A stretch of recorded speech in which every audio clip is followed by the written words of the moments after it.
আসসালামু গাইস, এটা হলো সাবগ্রাম, এটা হলো বগুড়া গাবতলি। আমি এখন চলে আসলাম, অবস্থান করছি। তে গাইস, জায়গাটা অপূর্ব সুন্দর। এই পাশে ভুট্টার ক্ষেত আছে, ভুট্টা লাগাছে, আর ঘাস লাগানো আছে, পাট লাগানো আছে। বহু ধরনের আবাদ করা হয় এখানে। আমার এক কৃষক কাকা, এই যে ভুট্টার ভেউ দেখতেছেন গাইস, ভুট্টার গাছে এই যে পোকা পড়ায় এসে গেছে, পাতাগুলো খুব একটা মান ভালো হয়নি। তে গাইস, অসাধারণত মানে খুব কপাল মন্দ এই যে কৃষক ভাইদের, এই যে কপাল খুবই মন্দ। কারণ কি, এই যে পোকা এসে গেছে পাতাতে। এই পাতার যাতে পোকা না আসে এই ক্ষেত্রে ওষুধ ব্যবহার করে। কাকা এলে কি ওষুধ দিয়েছে নাকি?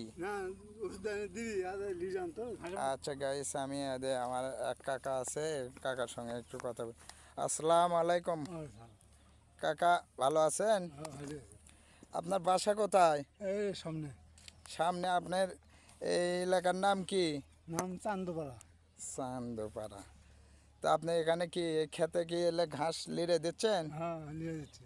এই দেখেন গাইস, ঘাস লিড়ে দিচ্ছে। তো এই রোদের মধ্যে, কড়া রোদের মধ্যে মানুষ থাকতে পারছে না। আপনি এখন এই ভুট্টার ক্ষেত লিড়ে দিচ্ছে এই চাচা। তাহলে এই ক্ষেত কি আপনার? না, আমার চাষা, আমার চাষা হয়। আপনার চাচা? আমার তার দাওয়াত হয়। দাওয়াত খাওয়ার গেছে, আপনি ভেউ লিড়াচ্ছেন? হ্যাঁ, ও, আপনাকে টাকা দেবেন না? টাকা দিবি। কয় টাকা করে দেয়? কতদিন দেয়? আমি কাম কাজ করি না, কাল করছে না, কাম করে দাও বাবা। ও, এখন কালকে দেবো না। ও, আচ্ছা গাইস, তাহলে দেখতে পেলেন এই রোদে পুড়ে, এই রোদে সাধারণত গাছের নিচেও থাকা যাচ্ছে না, এত রোদ, এত পরিমাণে গরমের ইয়ে। তারপরেও এই কাকারা এই এত কষ্ট করে, এই কৃষক ভাইয়েরা এত কষ্ট করে এই ফসল ফলায়, সেই ফসলে যদি পোকা এসে যদি এলে নষ্ট করে, তাহলে তো কৃষক ভাইদের অনেক সমস্যা, অনেক ক্ষতি। এই জন্যে আমাদের কৃষক ভাইদের পাশাপাশি থাকতে হবে। আমার এই পাশে আর এক বড় ভাই আছে, এই যে বড় ভাই, এই যে দেখেন ঘাসগুলো লিড়াচ্ছে। আসসালামু আলাইকুম কাকু, একটু না উঠবেন? এই যে আমার এক কাকু, এই যে কাকু, এই রোদের মধ্যে এই যে এত কষ্ট করে, এই দেখেন এই কাকু এত কষ্ট করে এই ভিউটা লিড়াচ্ছে। এই যে মাথার মাথায় গরম লাগতেছে না? হ্যাঁ, গরম লাগছে, প্রচুর গরম। তো গাইস, এই ক্ষেত কি আপনার? আপনার না না? আমারই। ও, আপনারই ক্ষেত? কি কি লাগান এই ক্ষেতে? ধান করে, ধান করে, পাট, ধান করে, কচু করে, ও, বিভিন্ন মানে বিভিন্ন আবাদ করেন। আরো কি আপনার আছে আবাদ? আছে। আরো আছে। আরো কি কি আবাদ করেন? ভুট্টা আছে, কচু আছে। কচু আছে, ভুট্টা, এলের আবাদ করেন না? তে আরে দেখো, গাইজ, দেখতে হবে আমাদের এদের কৃষক কাকা, কৃষক চাচারা এদের এত কষ্ট করে ফসল ফেলে যদি পোকা খায়, তাহলে এই কৃষক ভাইদের, এই কৃষক কাকাকের ওপর আমাদের চোখ দিতে হবে, আমাকে সরকারের চোখ দিতে হবে। তারা ন্যায্য মূল্য যাতে পায়, ন্যায্য মানে ফসলটা ফেলে এদের অনেক লস হয়, যে টাকার পরিমাণে এরা পাওয়ার কথা সেই টাকা পায় না। তো এই জিনিসগুলো আমাদের সরকারকে, টাকাগুলো অপচয় মনে করেন, যারা সারা বছর ফসল ফেলে যা এরা কামাই করে, তার থেকে ক্ষণিকের জন্য একজন এসে কিনে নিয়ে যায়, তার থেকে ডবল কামাই করতেছে। এই বিষয়গুলো সরকারের দেখতে হবে।